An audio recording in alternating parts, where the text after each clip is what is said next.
किराएदार बेटा। उठ जा नालायक, सुबह के 8 बजने को है। तुझे एग्जाम नहीं देना क्या? थोड़ी देर और सोने दीजिए ना पापा।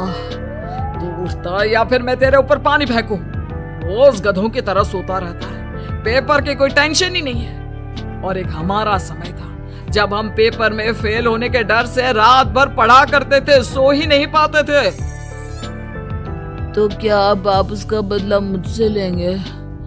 मैं 15 मिनट बाद उठ जाऊंगा, आप प्लीज जाइए, मुझे डिस्टर्ब मत कीजिए। इतना कहकर रौनक रजाई ढककर फिर से सो जाता है। तू ऐसा नहीं मानेगा, रुक मैं अभी पानी लेकर आता हूँ। बस फिर क्या था, इतना कहकर वो भागते हुए बाथरूम में जाते हैं और पानी की एक बड़ी सी बाल्टी लाकर रौनक के ऊपर फेंक देते हैं। पानी पड़ते ही रौनक झट से उठ जाता है। ये आपने क्या किया पापा? अब तो उठेगा नहीं तो यही करना पड़ेगा ना। वैसे थैंक्स डैड, आपके कारण ना अब मुझे नहाने की भी जरूरत नहीं पड़ेगी। चलिए अब आप माँ से बोलकर मेरे कपड़े निकलवा दीजिए, तब तक मैं ब्रश कर लेता हूँ। वैसे कल ना आप एक काम और करना, नहलाने के साथ साथ मुझे ब्रश भी करवा देना। ये ब्रश करने में ना मुझे बहुत आलस आता है। रौनक की बातों से अरविंद का मुंह खुला का खुला रह जाता है। वो अपनी पत्नी कमला के पास जाता है और रौनक की हरकतों के बारे में बताता है, जिसे सुन उसकी पत्नी हंसने लगती है। तुम अपने बेटे को समझाने के बजाय हंस रही हो। रौनक बच्चा है, धीरे धीरे सुधर जाएगा, आप क्यों उसके पीछे पड़े रहते हो? अभी नहीं सुधरेगा तो कब सुधरेगा? 10वीं क्लास में है रौनक, वो अब कोई बच्चा नहीं रहा। अरविंद के इतना बोलते ही वहाँ रौनक भी आ जाता है। क्या डैड, मैंने आपको एक काम दिया था, वो भी नहीं हुआ आपसे। अरे क्या हुआ बेटा? माँ, मैंने डैड से बोला था कि वो आपको बोलकर मेरे स्कूल की यूनिफॉर्म निकाल दे, लेकिन मेरे पीछे पड़ने के अलावा इनसे एक काम ढंग से नहीं होता। देख रही हो कमला, देख रही हो अपने लाडले को? अरे आप चुप रहिए जी। चलो बेटा, मैं तुम्हें कपड़े निकाल कर दे देती हूँ। बस ऐसे ही साल पर साल बीतते जाते हैं, लेकिन रौनक के रवैये में कोई बदलाव नहीं आता। वो पहले से भी ज्यादा आलसी और पूरी तरह अपने माता पिता पर निर्भर हो जाता है। 2 साल बाद पता नहीं कहाँ गायब रहता है पूरे दिन, अब तक तो आ जाना चाहिए था। अरे आप इतनी फिक्र क्यों कर रहे हो उसकी? दोस्तों के साथ खेल रहा होगा, आ जाएगा अभी। ये कोई टाइम है खेलने का? 10 बजने वाले हैं, इतनी रात में कौन खेलता है? कमला कुछ कहती उससे पहले ही रौनक वहाँ आ जाता है। मम्मी जल्दी से खाना लगा दो, बहुत भूख लग रही है। तुम्हें तब तक खाना नहीं मिलेगा जब तक तुम बता नहीं देते कि इतनी रात गए कहाँ से आ रहे हो। ओ प्लीज डैड, अब आप एसी पे प्रद्युमन बनकर मेरे सर पर बंदूक लेकर मत बैठ जाना। अपनी फालतू की बकवास बंद कर और बता कहाँ से आ रहा है। माँ अब समझाइए ना डैड को। बता देना बेटा, इनको भी तसल्ली हो जाएगी। आप बोल रही हैं तो बता देता हूँ, मैं दोस्तों के साथ मूवी देखने गया था, इसलिए देर हो गई। तो इन सब चीजों में मेरे पैसे उड़ाता है। कभी 1 रुपया कमाने के बारे में सोचा है तूने? जब देखो हवा की तरह पैसे उड़ाता रहता है। माँ अब आप इन्हें चुप करा दीजिए, वरना ना मुझे गुस्सा आ जाएगा। अच्छा क्या कर लेगा? बता ना क्या कर लेगा तू? वैसे बात तो ठीक ही है, मैं कर ही क्या सकता हूँ। पैसे तो फिर भी मैं आपसे ही मांगूंगा ना। चलिए अब ये सब बात छोड़िए और मम्मी मेरे लिए खाना लगा दीजिए। अभी लगा देती हूँ बेटा। मैं बता रहा हूँ कमला, एक दिन ये ऐसे ही बिगड़ जाएगा। उफ़ो, आप क्यों इतना पीछे पड़े रहते हो मेरे बच्चे के? बात की बाद में देखेंगे, अभी आप शांति से उसे खाना खाने देंगे।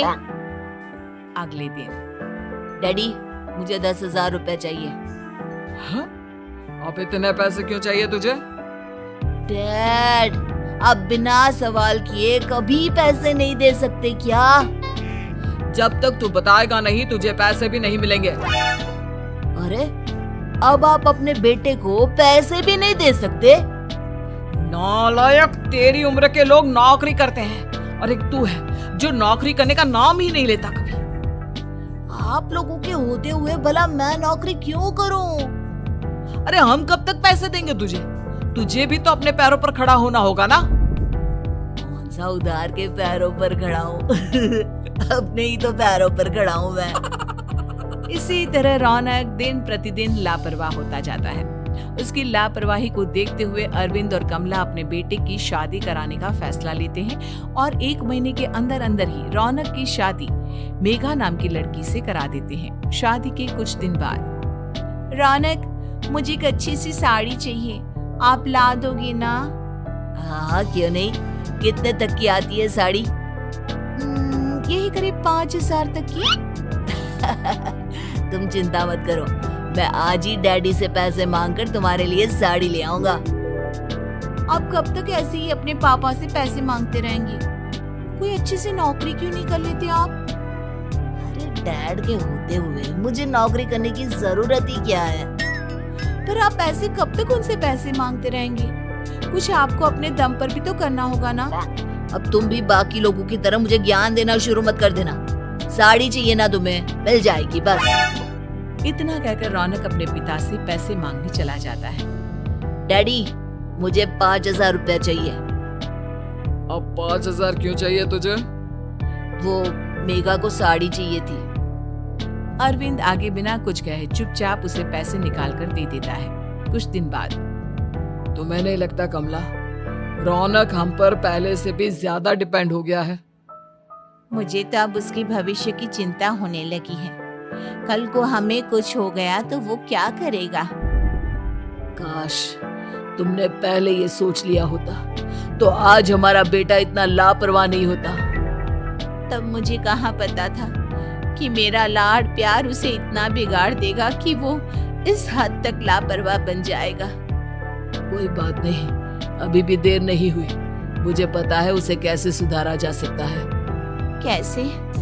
अरविंद कुछ कहता उससे पहले रौनक वहां आ जाता है और पैसों के लिए हाथ फैलाने लगता है। डैड, मैं और मेघा बाहर घूमने जाना चाहते हैं। अरे वाह, ये आज सूरज कहाँ से निकला है? Dad please. अच्छा चलो अब मुद्दे की बात करो। मुझे अब 25,000 चाहिए। अब तुम्हें 1 रुपया भी नहीं मिलने वाला। अगर तुम्हें पैसों की इतनी ही जरूरत है तो कोई ढंग की नौकरी कर लो। मम्मी आप कुछ कहिए ना डैड को। बेटा वो गलत क्या बोल रहे हैं? ये सब हम तेरे भले के लिए ही तो कर रहे हैं। मम्मा मैंने बताया ना आपको, मुझे नहीं करनी कोई जॉब वॉब। तो ठीक है, निकल जाओ हमारे घर से। तुम्हारे जैसे लोगों के लिए मैंने ये घर खड़ा नहीं किया है। जितना ये घर आपका है ना उतना ही मेरा भी है। मैं कहीं नहीं जाने वाला। जाना तो पड़ेगा ही तुझे, क्योंकि अब मैं तेरा कोई भी खर्चा नहीं उठाने वाला। ठीक है, मत उठाइए मेरा खर्चा, मैं अपने दम पर भी जी सकता हूँ। तो बेशर्मों की तरह अब तक यहाँ क्यों खड़ा है? अपना सामान ले और निकल जाए यहाँ से। रौनक पैर पटकते हुए वहां से चला जाता है। घर से निकालना जरूरी है क्या उसे? बिना पैसों के कौन रखेगा उसे किराए पर? अगर उसका भविष्य सुधारना है तो हमें अपने दिल पर पत्थर रखकर ये कदम उठाना ही होगा। दोनों बात कर रहे होते हैं कि रौनक अपनी पत्नी के साथ एक बड़ा सा बैग लेकर घर से निकल जाता है, लेकिन घर से बाहर उसे कोई भी मुफ्त में अपने घर किराए पर नहीं रखता। अंत में थक हार कर वो फिर से अपने घर चला जाता है।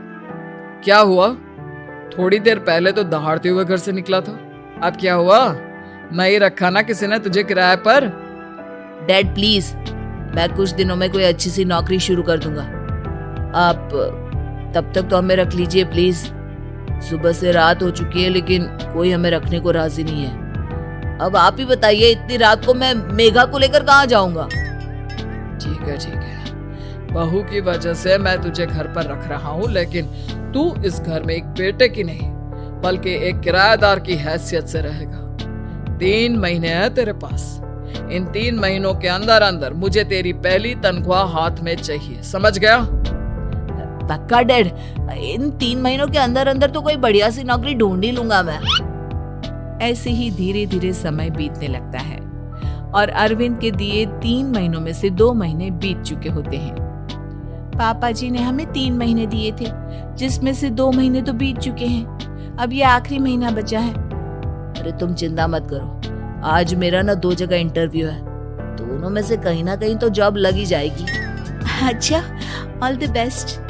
रौनक इंटरव्यू के लिए निकल जाता है, जिसके बाद शाम में रौनक घर आता है। कैसा गया इंटरव्यू? आपकी नौकरी लगी या नहीं? अरे पहले सांस तो ले लेने दो अच्छे से। बताइए ना, मुझसे तो जरा भी इंतजार नहीं हो रहा है। वो दरअसल बात यह है कि मेरी नौकरी तो लग चुकी है, लेकिन पैसे बहुत कम है। कितने पैसे हैं? 15,000। इतने में अरविंद और कमला मिठाई का डिब्बा लेकर आ जाते हैं। बधाई हो बेटा। हम जानते थे तेरी जॉब जरूर लगेगी। लेकिन मेरी सैलरी बहुत कम है मम्मा। कम है तो क्या हुआ, धीरे धीरे बढ़ जाएगी। हाँ बेटा, हम तो बस चाहते थे कि तू अपने पैरों पर खड़ा हो जाए। मतलब अब आप मुझे घर से नहीं निकालेंगे? नहीं, ये सब हमने तुझे जिम्मेदार इंसान बनाने के लिए किया था। Thank you mummy papa. अगर आप दोनों ऐसा नहीं करते तो मुझे कभी अपनी जिम्मेदारियों का एहसास तक नहीं होता। आज आपने मुझे सिखा दिया कि इंसान का अपने पैरों पर खड़ा होना भी जरूरी होता है। इतना कहकर रौनक झट से अपने माता पिता के गले लग जाता है और अपनी कमाई की पहली तनख्वाह वो अपने माता पिता के हाथ में सौंपता है। इस तरह रौनक एक गैर जिम्मेदार व्यक्ति से एक जिम्मेदार व्यक्ति बन जाता है।